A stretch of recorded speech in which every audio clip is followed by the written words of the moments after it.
This is Boxing Tickets NI. We are here at the JB Promotions Recall Show and delighted to be joined with the new BUI Celtic Super Lightweight Champion, Senan Kelly. Have I got it right this time? Always, but I think you got it right every time, no? I think it was 3 interviews ago, I think, in the National Stadium last year. I think I maybe got it wrong. But at least you have it now, yeah. we can call you champ now, so your first name doesn't matter anymore. I'm going to start this off by saying what a difference a year makes. Obviously, the 24th of February, I think it was, Glasgow last year, you were 2-0. Fast forward a year, you're 7-0, you're in the Celtic Super Lightweight Champion. What a year. It's been a big year so far, and there's only plenty more to come. I plan on finishing this year with a belt on my other shoulder, so this is only the beginning. It's I guess it's whenever you can get your head down and get activity. Obviously when you first made your debut, you're sort of going like, what's going on in my career here? And obviously now you look at it and you couldn't have started the year in a better way. Obviously in your dreams and aspirations as a pro, this is the first step of many. Well, it's been building for a long time, so yeah, just give me the opportunity and I'll always come out on top. Slow start probably, I'd say, from you tonight, probably a bit excited, sort of, you were trying to go to 100 mile an hour. Probably at the end of the first round was Pete probably having to tell you to slow down and relax and to sort of pick your punches more. I wanted to win every round, so I started fast in the first round because I know when I was watching a few of Jake's fights in the past, I could just see he doesn't stop punching and he works at a very high rate, so I felt like I'll match that rate. I'll work even harder than him from the very first round and it became a catch-up. So the plan was win the first 5 and then we'll see what happens, because then the fight's won. But then I won the first 5 and it's like, fuck it, we'll just go all the way. So, yeah. I guess, you've never been 8 rounds before. Obviously, is that another box you tick off as well? You don't know how you can perform, I guess, and you train and the lead up to fights and everything else. You're ticking the box off there. They say, I survived 8, now is it defend the belt at 8 rounds or to try and push on the 10 next? I'd say just going to go for the 10 round now next. It's looking like the Irish title is going to be in May. We haven't discussed who it's going to be. I think there's a few names in mind, so yeah, go a little point against after this. Probably be fucking sideways after, and then speak to Jay in the next day or so. I guess at the moment it's all about you, obviously. No, I'm a lightweight. Sorry. I guess at the moment it's all about you, obviously, and your success without obviously thinking of other opponents. If it's not in May, that's looking like there's plenty of time. Obviously, let's see if, I know a lot of people turned you down for this fight tonight, so, in some respects, Jake Tinklin was obviously there to give you a test, and he gave you a really, really good test, challenge you at times throughout the fight. Were you sort of at times sort of going to yourself, what am I going to have to do to put a dent in this guy? He just keeps coming like a bulldozer. Yeah, I caught him a few heavy enough shots, and he just kept coming. But I don't know, man. I don't know. I'm fucking have a banging headache here. He was a tough opponent. I hit him with a few heavy shots. The few times I did hurt him, I probably should have stepped on the gas to try and finish it. But then you're thinking in the back of your head, what if I go and step on the gas and I don't finish it, and then I'm after fucking yourself, after blowing out a bit. So anytime it was happening, I was always kind of like, win every round and just dominate the performance, or will I try and step in for the stoppage here? But he's never been stopped before, so it's hard to know what to do in them situations. I guess the Welsh are pretty much like us Irish. They're obviously they're built to last. They're like a German tank. They're just going to keep coming and keep coming and keep coming. Do you take a lot of confidence from that tonight? Obviously, to see where you've come in the last 12 months, or is it just leaving you hungry for more? You're sort of going, give me the Irish title now, give me the European title.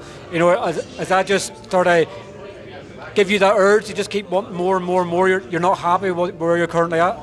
I wouldn't say I'm not happy where I'm currently at, but you sort of expected it to happen. Well, I knew I was going to win, I did, and if you don't think like that, what are you doing? Do you know what I mean? You have to go in with that kind of confidence. This is fighting. This isn't a game of football. This isn't like we're fucking going out here for a little bit of whatever. You're going in for a fucking fight. So if you don't think you're going to win, what are you doing? Do you know what I mean? But I don't know. I'm happy with my performance. I need to watch it back, write down what I done right, what I done wrong, and I'll come out better next time. I guess you probably, I know you as a perfectionist, you sort of look back, it probably wasn't the prettiest of fights. Obviously I thought you, probably the tactics for you was they stay close and they keep him from obviously getting the long range, bigger range and everything else, but you'll probably look back at it and sort of go, I could have done this better, just the perfectionist on you. Yeah, to be honest, I can't remember the fight already. I'm just in a bit of a daze. I just came straight from the ring right now, but I think I probably could have boxed a little bit better, but It was a great performance, and I done what I had to do to win. Your former stablemate, obviously Tyrone McKenna, obviously held that belt in 2017. So, and obviously Victor Rabbi obviously had it afterwards. If you sort of look at a blueprint for sort of where they come from and what Tyrone McKenna achieved, you're on the first path. They obviously a very successful career. Yeah, well, Tyrone, he's a very successful boxer. He's probably one of the most entertaining people I've ever seen, inside and outside of the ring, so credit to him. I think I boxed a bit like Tyrone in that fight, to tell you the truth there, so yeah, maybe I have learned. I think I do off him. Is it going to be missed sort of in the gym now? Obviously characters like that, we know with Paul Ryan obviously in the gym as well is about a character as well, but losing obviously Tyrone in the gym now, that sort of character and the laugh, I guess you're still Sean there in some ways, it works, but Tyrone's obviously a massive loss to the stable now after retirement.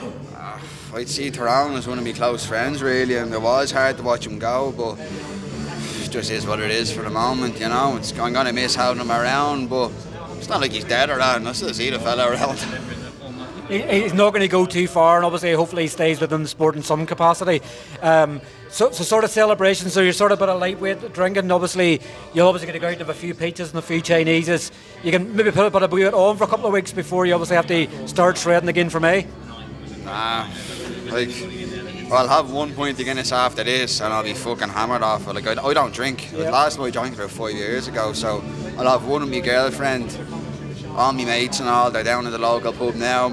We get a little sponsor off them if I'm lucky. But yeah, I'll have a little McDonald's and then I'll probably be in the gym on Monday with my belt, just chilling. I'm not really going to be taking time off.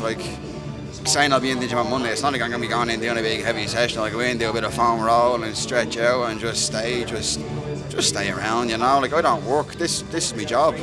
If I'm not in the gym, what the fuck am I doing, So I like being in the gym.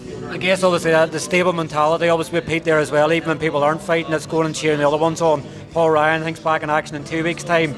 I know Sean's obviously had to pull out his last fight, obviously with flu and an injury, but these are all there to help each other, so even though you've just come off a camp, you'll go and support the others. Paul's still in camp, so I'll still be down in the gym I am, because like that, there's nothing worse when someone finishes a fight and then someone else has a fight, but everyone's kind of after leaving because their fights are over, and then the camp's empty when he still has 3 weeks left. He's starting to just peak right now. So you need to stay down, keep the momentum going for everyone else, because it's a team, and the way I see it, I'm a big part of the team, and I want to just keep everyone going and keep everyone winning, Well, listen, thank you very much for your time. We obviously know you're getting a bit tired. Obviously, the headaches are starting to come as well, but congratulations once again to success tonight. We'll catch up, no doubt, in May. Definitely. See you in May, pal. Thank you.